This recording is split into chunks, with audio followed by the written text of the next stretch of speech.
What did Biden use the Defense Production Act this time on? And why is New York placing a moratorium on crypto mining? Welcome to the Climate Recap from the Beckisphere Climate Corner, your go-to place for international and US-based climate news. I'm Becky Hogue, a science writer. Today is Tuesday, June 7th. Let's jump right into the news you need to start your day. Let's start with some climate events.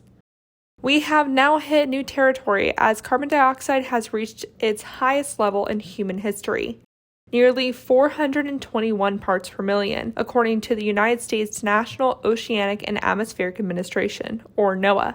That's about 50 times higher than where CO2 levels were before the pre-industrial revolution, which spurred the use of fossil fuels. The average global temperature is about 1.1 degrees Celsius above pre-industrial levels, though many parts of the world have already reached 1.8 or even 2 degrees Celsius above.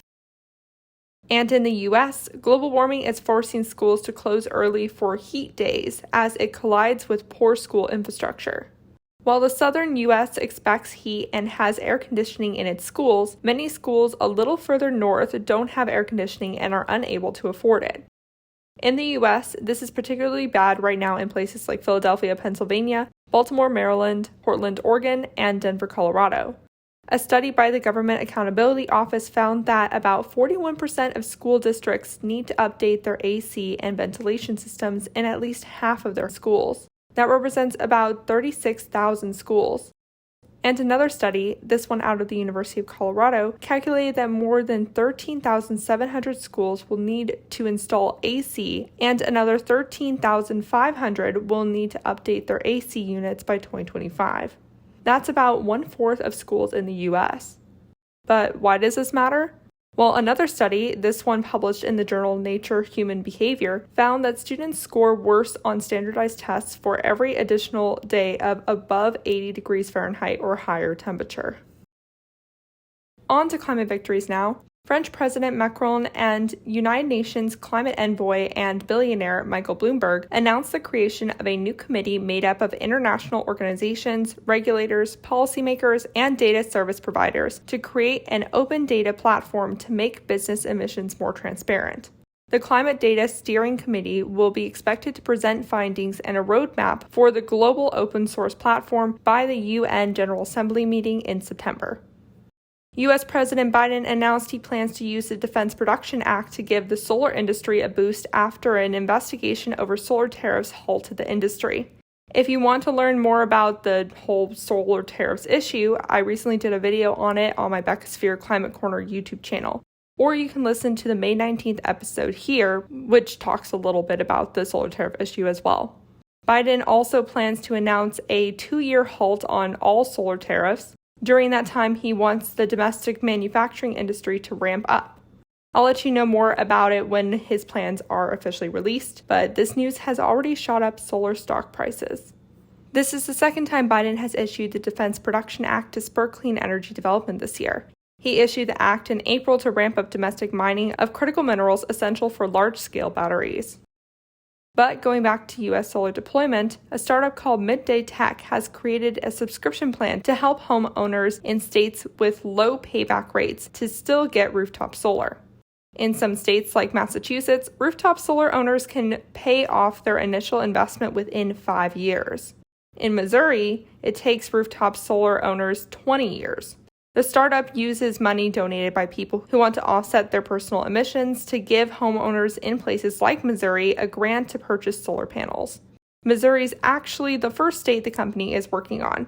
The state gets 70% of its energy from coal, so the company calculated that installing solar panels in Missouri would have 4 times the impact of installing them in California. Helping to spur solar adoption in Missouri also makes it more likely the trend will catch on. Neighbors are more likely to buy solar panels if they see their neighbors doing it. In other state news, New York became the first state to pass a crypto mining moratorium, citing concerns over the industry's climate impacts. New York has become a global hub for crypto mining, especially after China cracked down on it. This moratorium is specifically on crypto mining that uses proof of work, which is a very energy-intensive process that involves routing through many computer networks. The moratorium will last 2 years. Speaking of moratoriums, California's Ninth Circuit Appeals Court ordered a fracking moratorium off the California coast in federal waters. The moratorium also prohibits oil well acidizing. This decision came in response to 3 lawsuits filed by the Santa Barbara Environmental Defense Center, the Center for Biological Diversity, and the state of California. The lawsuit argues that environmental impacts were not properly assessed. This has been a project the 3 plaintiffs started back in 2014, when 51 permits were given to fossil fuel companies. That first case resulted in the companies promising to conduct environmental reviews, but then 2016 rolled around and it was clear that their reviews were insufficient. So now they have been blocked altogether. Now for a climate fail. Heat pumps, solar panels, and electric cars are the way to go to reduce reliance on fossil fuels with those nasty gas prices, and as a result, demand for these products are growing. But unfortunately, the pandemic and the Russian war have hindered these products' supply chains, and governments haven't helped enough. Add to that inflation, and what could be a big opportunity to electrify faster is being hindered. The engineering group Danfoss, which is a global manufacturer of components for heat pumps, air conditioners, and electric vehicles, said that it expects supply chain issues to continue until 2024. Let's take a look at some plastic fails for a change. Global plastic waste is expected to nearly triple by 2060, according to a new study by the Organization of Economic Cooperation and Development, or OECD. This connects to climate change because plastic is mostly made from fossil fuels, giving fossil fuel companies another source of income. The plastic production process also produces a lot of emissions.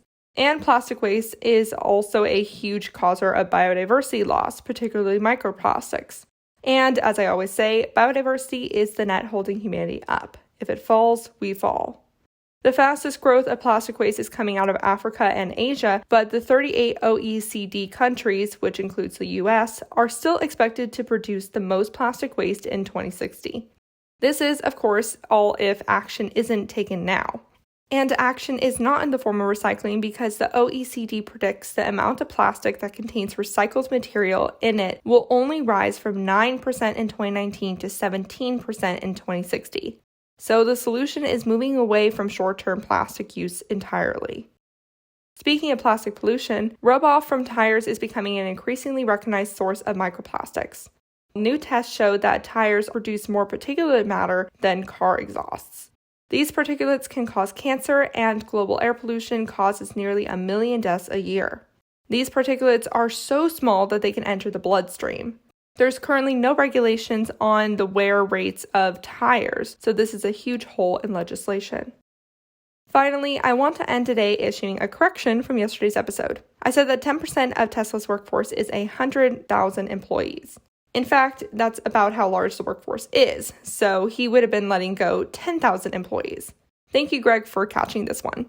Since then, Elon has now walked back his statement to mean that he wants to just drop 10% of office staff. And that was your climate news for Tuesday, June 7th. If you like the work I do, please follow this podcast, give it a 5-star rating, leave a review, and consider checking out the Beckisphere Climate Corner YouTube channel. Remember to talk about the climate crisis every single day and to support your local news organizations. Bye for now.